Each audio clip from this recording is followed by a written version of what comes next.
It's the place where the mighty Mississippi River meets the Gulf of Mexico.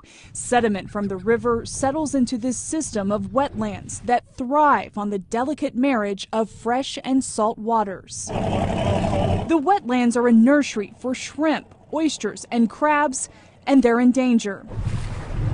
Like hundreds of other fishermen, Stanley Oncolade knows each pass, bay, and strip of land the coastal birds favor. I made my living right here. I fish oyster here, I shrimp in these sand passes here. At least he used to. These days he's working for BP, laying boom and skimming oil. That's what we got now. Dead oysters.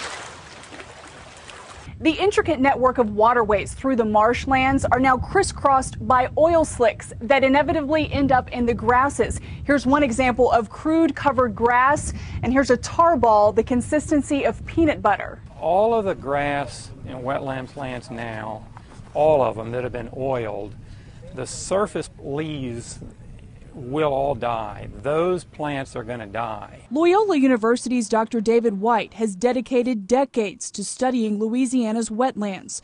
While oiled beaches are relatively easy to clean, White says wetlands are much more difficult.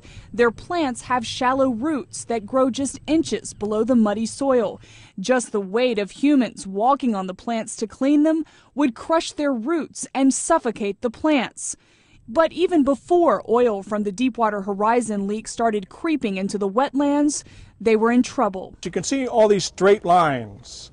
There's straight lines going there, straight lines going there, up in here, and every place you've got a straight line, that's been dredged for oil and gas production. After oil and gas are harvested in the Gulf, they must get back to land.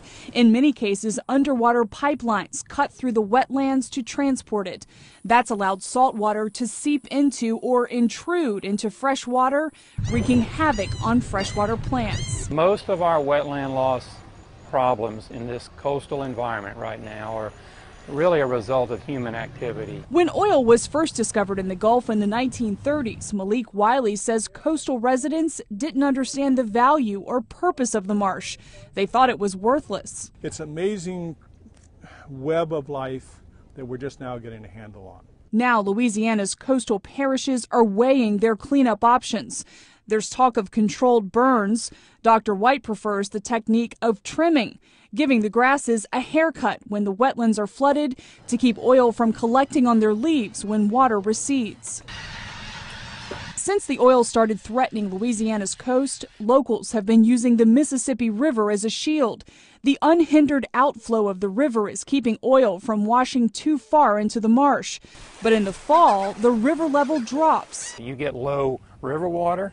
You've got the potential then for tropical storms, moving potentially, obviously, oil into these interior lands of the Delta, not the peripheral lands of the Delta, but the interior lands of the Delta, where most of the migratory birds overwinter. Another concern is just how long oil and toxic dispersements used to dissipate the oil will stay in the food chain. Dr. White fears it will be years. It's a sad shot of reality hitting the people who make a living on the waters. This is very valuable to me, And at 50 years old, I don't want to go nowhere else and start nothing. Hurricane Katrina gobbled up 217 square miles of wetlands. Scientists are hopeful no more than that will be lost to the oil spill. Many hope the disaster will draw attention to the work that was already underway to restore the coastal wetlands. As a symbol of how closely the region is tied to the oil industry, royalties from oil and gas production help pay for the coastal restoration projects. The people who live along the Gulf are ready for resolution. We got old saying, you fish till you die, so I'm content with that. Well, I don't want to be flipping hamburgers till I die.